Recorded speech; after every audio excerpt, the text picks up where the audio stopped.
ನಮಸ್ತೆ.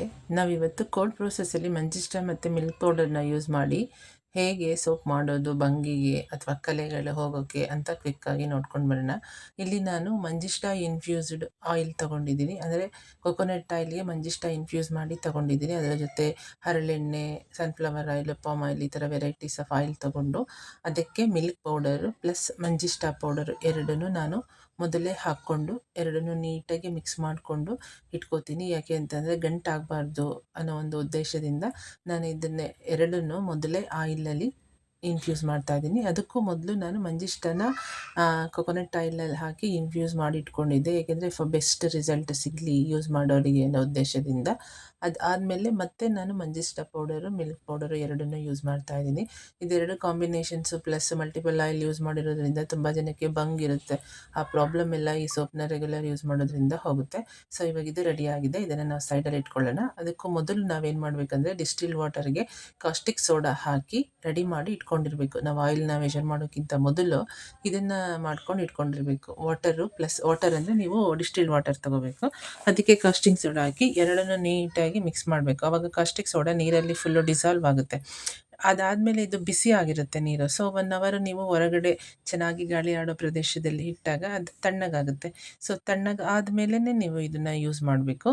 ಸೊ ಆವಾಗಲೇ ನಿಮಗೆ ಚೆನ್ನಾಗಿರೋ ಒಂದು ಬಾರ್ ಬರುತ್ತೆ. ಇವಾಗ ನೋಡಿ ಇದು ರೆಡಿ ಆಗ್ತಾ ಇದೆ. ಇದು ರೆಡಿ ಆದಮೇಲೆ ನೀವು ಇದನ್ನು ಏನು ಮಾಡಬೇಕು, ನಾನು ಮೊದಲೇ ರೆಡಿ ಮಾಡಿ ಇಟ್ಕೊಂಡಿರೋ ಆಯಿಲಲ್ಲಿ ಇದನ್ನು ಹಾಕ್ತಾ ಇದ್ದೀನಿ. ಅದು ವಿಡಿಯೋ ಸ್ವಲ್ಪ ಸ್ಕಿಪ್ ಆಗಿದೆ. ಸೊ ಹಾಕಿದ್ದೀನಿ ಇಲ್ಲಿ ಆಲ್ರೆಡಿ. ಅದಾದಮೇಲೆ ನೀವು ಚೆನ್ನಾಗಿ ಬ್ಲೆಂಡ್ ಮಾಡಬೇಕು. ಸಪೋಸ್ ನಿಮ್ಮ ಹತ್ರ ಬ್ಲೆಂಡರ್ ಇಲ್ಲ, ಹ್ಯಾಂಡ್ ಬ್ಲೆಂಡರ್ ಇದೆ ಅಂದರೆ ಹ್ಯಾಂಡ್ ಬ್ಲೆಂಡರಲ್ಲೂ ಕೂಡ ಮಾಡ್ಬೋದು. ಸಪೋಸ್ ಅದು ಇಲ್ಲ ಅಂತಂದರೆ ಯಾವುದಾದ್ರೂ ಒಂದು ವುಡನ್ ಸ್ಟಿಕ್ ತಗೊಳ್ಳಿ. ಸ್ಟಿಕ್ ತಗೊಂಡು ಚೆನ್ನಾಗಿ ಮಿಕ್ಸ್ ಮಾಡ್ತಾ ಬನ್ನಿ. ಬಟ್ ಬ್ಲೆಂಡರ್ ತಗೊಂಡ್ರೆ ನಿಮಗೆ 5ರಿಂದ 10 ನಿಮಿಷದಲ್ಲಿ ಇದು ಚೆನ್ನಾಗಿ ಬ್ಲೆಂಡ್ ಆಗಿಬಿಡುತ್ತೆ. ಸ್ಟಿಕ್ಕಲ್ಲೆಲ್ಲ ತಗೊಂಡಾಗ ನೀವು ಸ್ವಲ್ಪ ಒಂದು ಹಾಫ್ ಆನ್ ಅವರ್ ಅಲ್ಲಿವರೆಗೆ ಬ್ಲೆಂಡ್ ಮಾಡ್ಬೋದು. ಇಲ್ಲಾಂದರೆ ಹ್ಯಾಂಡ್ ಬ್ಲೆಂಡರ್ ಎಲ್ಲ ನಿಮಗೆ ತುಂಬ ಕಡಿಮೆ ಬೆಲೆಗೆ ಸಿಗುತ್ತೆ. ಅದನ್ನು ತಗೊಂಡು ನೀವು ಬ್ಲೆಂಡ್ ಮಾಡ್ತಾ ಬರೋದ್ರಿಂದ ಆಯಿಲು ಮತ್ತು ಲೇ ಸೊಲ್ಯೂಷನ್ನು ಎರಡು ಯೂನಿಫಾರ್ಮಲ್ಲಿ ಬ್ಲೆಂಡ್ ಆಗಬೇಕು. ಅಂದರೆ ನೀವು ಬ್ಲೆಂಡ್ ಮಾಡಿ ಆದಮೇಲೆ ಮೇಲ್ಗಡೆ ಆಯಿಲ್ ಉಳ್ಕೋಬಾರ್ದು. ಎರಡೂ ನೀಟಾಗಿ ಮಿಕ್ಸ್ ಆಗಬೇಕು.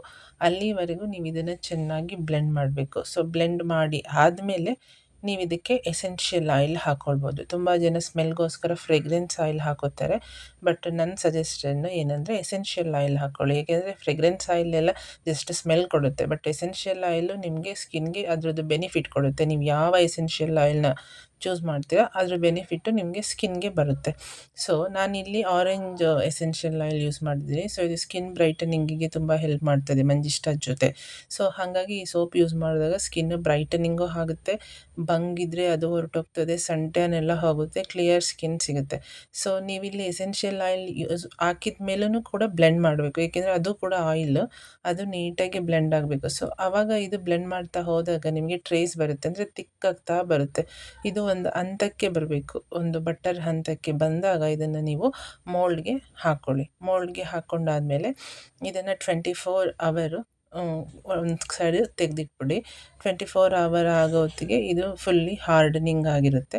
ಅದಾದಮೇಲೆ ನೋಡಿ ಈ ಥರ ಆಗಿರುತ್ತೆ. ಆ ಕಲರಿಂದ ಈ ಕಲರಿಗೆ ಇದನ್ನು ಮೋಲ್ಡಿಂದ ನೀವು ಹೊರಗಡೆ ತೆಗೆದು ಇದನ್ನು 100 ಗ್ರಾಮ್ ಸೋಪಿಗೆ ಕಟ್ ಮಾಡ್ಬೋದು. ತುಂಬ ಜನ ಬಿಸ್ನೆಸ್ ಮಾಡೋರು 100 ಗ್ರಾಮ್ ಸೋಪಿಗೆ ಕಟ್ ಮಾಡಿಬಿಟ್ಟು ನೀಟಾಗಿ ಪ್ಯಾಕ್ ಮಾಡಿಬಿಟ್ಟು ಅವ್ರದ್ದೇ ಆದಂಥ ಒಂದು ಲೇಬಲ್ ಹಾಕ್ಕೊಂಡು ಇದನ್ನು ನೀವು ಸೇಲ್ ಮಾಡ್ಬೋದು. ತುಂಬ ಇದನ್ನು ಯಾರು ಬೇಕಾದರೂ ಯೂಸ್ ಮಾಡ್ಬೋದು ಈ ಸೋಪನ್ನು. ಏಕೆಂದರೆ ಇಲ್ಲಿ ಮಲ್ಟಿಪಲ್ ಆಯಿಲ್ ಯೂಸ್ ಮಾಡಿರೋದು, ಇದು ಎಲ್ಲ ಸ್ಕಿನ್ ಅವ್ರಿಗೂ ಸೂಟ್ ಆಗಿರುತ್ತೆ. ಇಲ್ಲಾಂದರೆ ಕೂಡ ನೀವು ಕಸ್ಟಮೈಸ್ಡ್ ಕೂಡ ಮಾಡ್ಬೋದು ಈ ಸೋಪನ್ನು. ಸೊ ನಾವಿಲ್ಲಿ ಸೋಪ್ ಮೇಕಿಂಗ್ ಕ್ಲಾಸಸ್ ಕೂಡ ಮಾಡ್ತೀವಿ. ಯಾರಿಗಾದ್ರೂ ಕಲಿಯೋ ಇಚ್ಛೆ ಇದ್ದರೆ ನನ್ನ ವಾಟ್ಸಪ್ ನಂಬರ್ಗೆ ನೀವು ಮೆಸೇಜ್ ಮಾಡಿ. ಸೊ ನಾವು ಆಫ್ಲೈನು ಆನ್ಲೈನ್ ಕ್ಲಾಸಸ್ ಎಲ್ಲ ಕಂಡಕ್ಟ್ ಮಾಡ್ತೀವಿ. ಮತ್ತು ಬಿಸ್ನೆಸ್ ಹೇಗೆ ಮಾಡೋದು ಅನ್ನೋದ್ರ ಬಗ್ಗೆನೂ ನಾವಿಲ್ಲಿ ಹೇಳ್ಕೊಡ್ತೀವಿ. ಮತ್ತು ಈ ಸೋಪು ಬಂದುಬಿಟ್ಟು ಕಟ್ಟಿಂಗ್ ಆದಮೇಲೆ ನೀವು ಇದನ್ನು ಕ್ಯೂರಿಂಗಿಗೆ ಇಡಬೇಕಾಗುತ್ತೆ 30 to 40 ಡೇಸ್. ಕ್ಯೂರಿಂಗ್ ಆದಮೇಲೆ ಒಂದು pH ಟೆಸ್ಟ್ ಮಾಡಿ ಇದನ್ನು ನೀವು ಆರಾಮಾಗಿ ಸೇಲ್ ಮಾಡ್ಬೋದು. ಸೊ ನಂದು ಇನ್ಫಾರ್ಮೇಷನ್ಸ್ ನಿಮಗೆ ಇಷ್ಟ ಆಯಿತು ಅಂದರೆ ನನ್ನ ಯೂಟ್ಯೂಬ್ ಚಾನಲ್ನ ಸಬ್ಸ್ಕ್ರೈಬ್ ಮಾಡಿ, ಈ ಇನ್ಫಾರ್ಮೇಷನ್ನ ಬೇರೆಯವ್ರಿಗೂ ಕೂಡ ಶೇರ್ ಮಾಡಿ, ಲೈಕ್ ಮಾಡಿ. ಏನಾದರೂ ಡೌಟ್ಸ್ ಇದ್ದರೆ ಕಮೆಂಟ್ ಸೆಕ್ಷನಲ್ಲಿ ಹಾಕಿ. ಇಲ್ಲ ಅಂತಂದರೆ ನನ್ನ ವಾಟ್ಸಪ್ ನಂಬರ್ನ ನಿಮಗೆ ಲಾಸ್ಟಲ್ಲಿ ಕೊಟ್ಟಿರ್ತೀನಿ. ವಾಟ್ಸಪ್ ನಂಬರ್ಗೆ ವಾಟ್ಸಪ್ ಮಾಡಿ ನಿಮ್ದು ಏನೇ ಡೌಟ್ಸ್ ಇದ್ದರೂ ನನಗೆ ಕೇಳಿ. ಮತ್ತು ಇದ್ರ ರೆಸಿಪಿ ಬೇಕು ಅಂದರೂ ನನಗೆ ವಾಟ್ಸಪ್ ನಂಬರಿಗೆ ಮಾಡಿ. ಇದರದ್ದು ಫುಲ್ಲು ರೆಸಿಪಿನ ನಾನು ನಿಮಗೆ ಸೆಂಡ್ ಮಾಡ್ತೀನಿ. ಸೊ ನೀವು ಮನೆಯಲ್ಲೇ ಕೂಡ ಬೇಕಾದರೆ ಇದನ್ನು ಟ್ರೈ ಮಾಡಿಕೊಂಡು ಈ ಸೋಪನ್ನು ಮಾಡಿಕೊಂಡು ಯೂಸ್ ಮಾಡ್ಬೋದು. ಇಲ್ಲಾಂದರೆ ನಾವು 24 ಅವರ್ ಕ್ಯೂರಿಂಗಲ್ಲೂ ಕೂಡ ಸೋಪನ್ನ ಮಾಡೋದು ಹೇಗೆ ಅಂತ ಕೂಡ ಇಲ್ಲಿ ನಾವು ಟೀಚ್ ಮಾಡ್ತೀವಿ. ಅದನ್ನು ಕಲಿಯೋ ಇಚ್ಛೆ ಇದ್ದವರು ಬೇಕಾದರೆ ನನ್ನ ವಾಟ್ಸಪ್ ನಂಬರಿಗೆ ಮೆಸೇಜ್ ಮಾಡಿದರೆ ನಾವು ಅದರದ್ದು ಇನ್ಫಾರ್ಮೇಷನ್ಸ್ ಎಲ್ಲ ಕೊಡ್ತೀವಿ. ಇಲ್ಲ ಅಂತಂದರೆ ಈ 40 ಡೇಸ್ ತನಕ ನೀವು ವೆಯ್ಟ್ ಮಾಡಿ ನಾವು ಕೊಡೋ ಒಂದು ರೆಸಿಪಿಯಲ್ಲಿ ಇದನ್ನು ಮಾಡಿಬಿಟ್ಟು ನೀವು ಇದನ್ನು ಒಂದು ಬಿಸ್ನೆಸ್ ಥರನೂ ಕೂಡ ಯೂಸ್ ಮಾಡಿಕೊಂಡು ಬೇರೆಯವ್ರಿಗೂ ಕೂಡ ನೀವು ಸೇಲ್ ಮಾಡ್ಬೋದು. ನಿಮ್ಮದೇ ಆದಂಥ ಒಂದು ಬ್ರ್ಯಾಂಡ್ ನೇಮಲ್ಲಿ ತುಂಬ ಜನ ಮಾಡ್ತಾ ಇದ್ದಾರೆ. ಅಥವಾ ನಿಮ್ಮದು ಪೇಜಸ್ಗಳಿದ್ರೆ ಪೇಜಸ್ಸಲ್ಲಿ ಹಾಕೋದ್ರಿಂದ ತುಂಬ ಜನ ತಗೋತಾರೆ. ಮತ್ತು ಇದರಲ್ಲಿ ನ್ಯಾಚುರಲ್ ಗ್ಲಿಸರಿನ್ ಇರೋದ್ರಿಂದ ನಿಮ್ಮ ಸ್ಕಿನ್ನಲ್ಲಿರೋ ಮಾಯ್ಶ್ಚರ್ನ ಇದು ಹೋಗ್ಲಾಡ್ಸಲ್ಲ. ಸೊ ಹಾಗಾಗಿ ತುಂಬ ಡ್ರೈನೆಸ್ ಆದಾಗಲೇ ಬಂಗು ಅದೆಲ್ಲ ಬರೋದು. ಈ ಥರ ಸೋಪ್ಗಳನ್ನು ನೀವು ರೆಗ್ಯುಲರ್ ಯೂಸ್ ಮಾಡೋದ್ರಿಂದ ನಿಮಗೆ ಫ್ಯೂಚರಲ್ಲಿ ಯಾವುದೇ ಬಂಗು ಬರಲ್ಲ. ಅಥವಾ ಆ ಥರ ಏನಾದರೂ ಬಂದಿದ್ದರೆ ಅದೆಲ್ಲ ಹೊರ್ಟೋಗ್ತದೆ. ಸನ್ ಟ್ಯಾನ್ ಇದ್ದರೆ ಸನ್ ಟ್ಯಾನು ಕೂಡ ಹೋಗ್ತದೆ. ನಾವು ಮಂಜಿಷ್ಟ ಒಂದೇ ಅಲ್ಲ, ಬೇರೆ ಬೇರೆ ಪೌಡರ್ಗಳನ್ನು ಯೂಸ್ ಮಾಡಿ ಹೇಗೆ ಮಾಡ್ಕೊಳ್ಳೋದು ಸೋಪು, ಮತ್ತು ಡಿಸೈನ್ ಆಗಿ ಹೇಗೆ ಮಾಡ್ಕೊಳ್ಳೋದು ಆ ಥರನೂ ಕೂಡ ಟೀಚ್ ಮಾಡ್ತೀವಿ. ಅದ್ರ ಜೊತೆಗೆ ಯಾವ ಥರ ಇನ್ಫ್ಯೂಸ್ಡ್ ಆಯಿಲ್ನ ಮಾಡ್ಕೊಳ್ಳೋದು ಕೂಡ ನಾವಿಲ್ಲಿ ಟೀಚ್ ಮಾಡ್ತೀವಿ. ಇಂಟ್ರೆಸ್ಟ್ ಇದ್ದವರು ಕಾಂಟ್ಯಾಕ್ಟ್ ಮಾಡಿ. Thank you.